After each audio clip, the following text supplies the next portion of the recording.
entrepreneur, what about as an investor? If I start investing in startups, what are the mistakes I'm likely to make as a first-time investor? Probably investing too much in the first ones that you invest in. Because you're going to have to be there again and again and again, particularly if you're an angel investor. Okay. You put in, you think, oh, I can afford to put, let's say the number's $200,000, $300,000 in. Yeah. No problem. Well, if that's the case, put in 50 or 100. Because there is going to be another round, you are going to be tight at some point. You're going to have to decide whether you want to participate or write it off, generally. And so don't put in as much as you think you want to put in. The other thing is, first time, I would spread it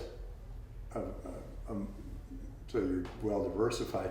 But then there's another piece, and that is,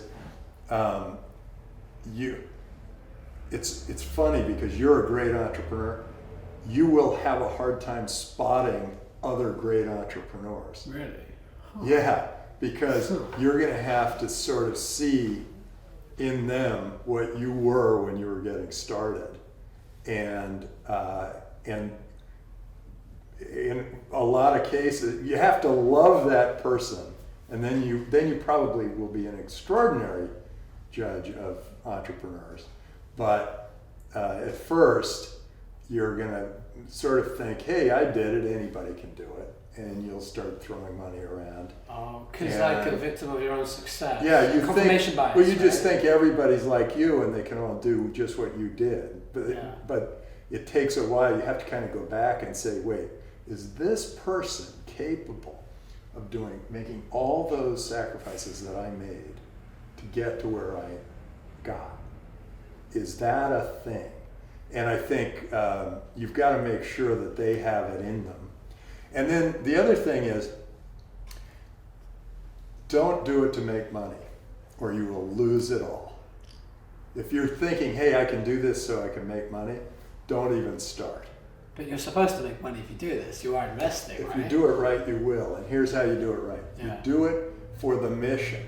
If you can adopt the other person's mission, if you see somebody and you say, I like that mission, I like the world the way it's going to be because of this mission, let me get on board. That's a much better way of investing than saying, hey, I can triple my money in 6 months here.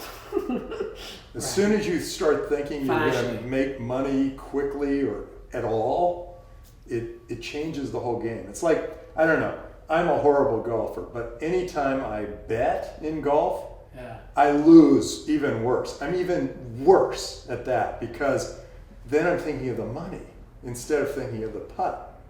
So, or the game, whatever it is. I don't even golf. This isn't what I expected to hear. You have to be emotional, not necessarily as logical. I always thought you have to be very logical if you're making the transition. No, that's late stage investing. Okay. That's